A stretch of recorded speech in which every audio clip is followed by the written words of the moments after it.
Dalam kitab Dua Raja-Raja pasal yang kedua, ini bercerita tentang bagaimana Tuhan menaikkan Elia ke surga, atau Tuhan mengangkat Elia ke surga.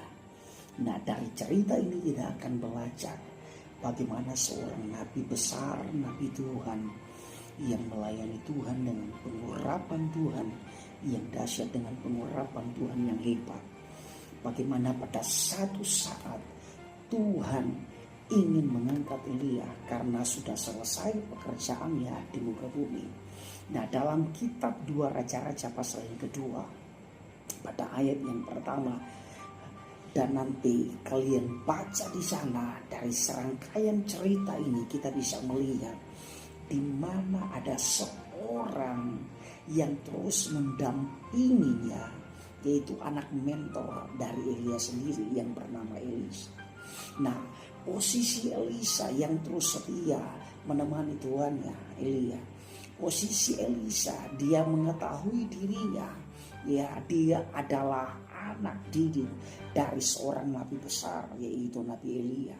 Dalam perjalanan mereka, ketika pekerjaan Tuhan telah selesai dikerjakan oleh seorang Elia, maka dalam kitab Dua Raja-Raja pasal yang kedua, Elia berkata demikian kepada Elisa, tinggallah di sini, aku akan pergi ke Betel. Ya, dan Elisa berkata begini, tidak, aku akan tetap bersama dengan engkau.